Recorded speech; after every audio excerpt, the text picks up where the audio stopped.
Hey there, another edition of G-Rock Rising. Erin, Vogt here with the Meathooks. 3 of the 4 of you, anyway. We have James, Brian, Steve. Kevin, your drummer, is not with us today. Correct, We were about to set up some drumsticks in his honor to keep him in presence on the camera. The full album from the Meathooks is No End in Sight, entirely self-done, self-produced, self-recorded, which we'll definitely talk about in a second, and it's very easy for people to get. You can do it digitally online, or you can do it on, I guess, at shows too, since we have hard copy of it here. CD baby. iTunes. All the simplest places that people are into looking these days. You guys have been together for some time now. You have several years under your belts as kind of veterans of the New Jersey music scene, and this idea of just self-recording and finding your own studio, which you had the advantage of using to face the challenge of the time constraints of doing an album and just fitting it into your normal day jobs. It's a really popular choice if people can do it. So if you want to talk a little bit about what the process was like, and is that coming off of past experiences where you had to deal with getting studio time at other places, and this was a big priority? Yeah, I think it's a little bit of everything. I mean, we've all been in different bands throughout the years, and paid a lot of money to go to a recording studio to put out like a 3-song demo that you weren't really happy with, and you spent all that money on it. There's never enough time to change it. So I think, over the years, I kind of started teaching myself the whole recording thing, and always keeping that in my back pocket, and just contacting friends, recording them for free, because it was a good way for me to learn, and kids that I know would get a free recording out of it. So I mean, that's kind of how the Meathooks, as a full band, sort of came about. James and Brian played together for a long time doing an acoustic thing.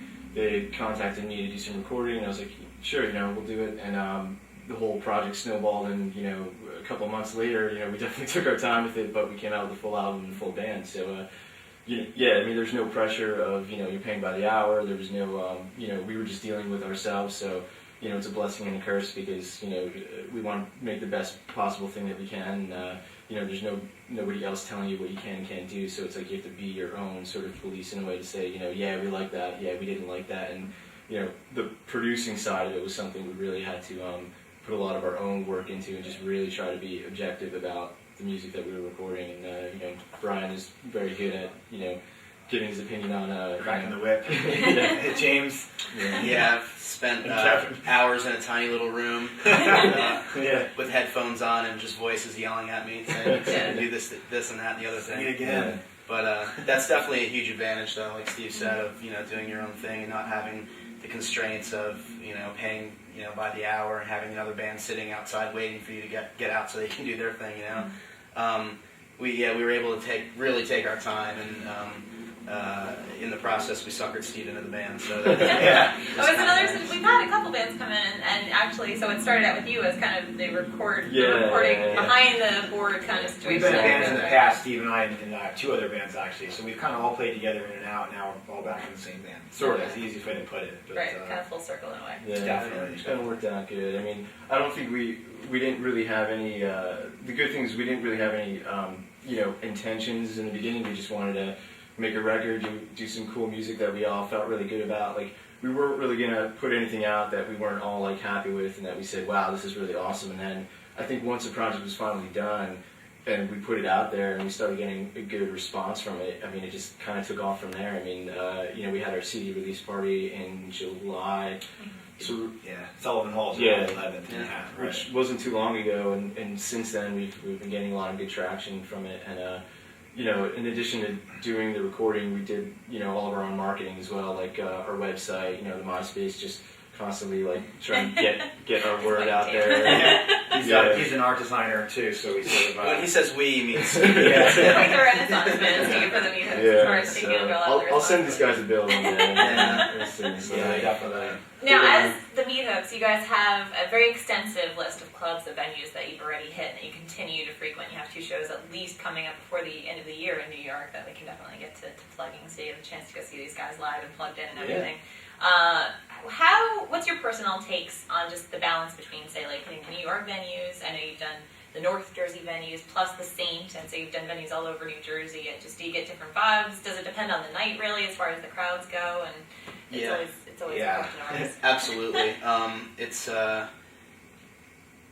you kind of have to strategically place your gigs, in a good spot. To avoid burnout, I guess. Yeah, obviously, you're not going to want to play the city 2 nights in a row if you have, a certain crowd that comes out to see you, because it gets tiring, and we like to drink, so we usually hang out afterwards and have a couple, so that's always fun. But yeah, you really have to. For us, we found, since we're still starting out and we're still building our fan base, you kind of have to, pick and choose the right date and. Really kind of be snotty about it and say, I'm sorry, we'll come back, just next month. Quality over the quantity. And exactly. Correct. Make Yeah. sure you get your crowd out there. And just as far as from when you guys started out a few years ago to now, my personal question, I guess, at this point would be, what do you feel about the number of Jersey venues there? I know the big challenge that we get from G-Rock Rising bands here, supporting local original music, can sometimes be a challenge, but I personally feel that we've seen some clubs open up and open their doors a little bit. Do you feel that there's more choices? I mean, it might not be by leaps and bounds, but do you feel like we're making progress toward not just cover bands? Somewhat, yeah. Somewhat. I mean, Yeah, it's Little tough. by little. our big draw is really like the New York sort of Hoboken, North Jersey, thing. So we come down here. I mean, it's not that it's like detrimental, but we play like the Saint. We can't pull a fifth of the people that we can pull into like a New York venue. You know what I mean? So the Bitter End, Mercury Lounge, that type of place, Sullivan Hall. We're going to have a good crowd. They're going to ask us back, and it's usually a rockin' night. It's packed, and then the Mexicali Blues is another good one. That's a great venue. Yeah, Very North that's- Jersey for like That's people way who up, like yeah, people. way up. Yeah, That's but one of worth our the track, favorite places. Yeah, definitely. So it's always good acts through there, I too. think the tough thing, like you were saying, I mean, New Jersey's definitely a big cover band scene, but depending on what genre you're in for original music, I mean, you got to find the scene or the niche that you're in and kind of like, tag up with some other bands in that same genre, and you kind of share a fan base a little bit. Like, if you're in like an underground punk scene, it's like, sort of that younger age, age group who can play, underage shows anywhere. I mean, there's like a big scene for that. So I think certain clubs cater to certain genres as well. So like we're saying, Mexicali Blues is great for our particular genre, which is more the jam rock kind of a scene. But there's certain venues that, they're great for original music, but more like hardcore punk scenes. So it's like, it's really tough to find the places that, we know that our fans want to go. We could possibly, get new fans by playing in a genre that has a built-in audience as well. So I think the big challenge for everybody affiliated with the venues and just the scene then in general too is also to bridge the divide. People always talk about North, South Jersey, and it's not so much segmented for bands, but it can be kind of tough for bands from different parts of the state to find the right bands to hook up with and play at the right places. So I think that's the constant struggle for all of us, dealing with that, making sure that you get into the right places. Definitely. Want to mention the gigs that you do have scheduled. We talked about you're playing Mercury Lounge. Yeah, that's Saturday, December 27th. Okay, this and then month. Yep, coming up, a couple weeks out.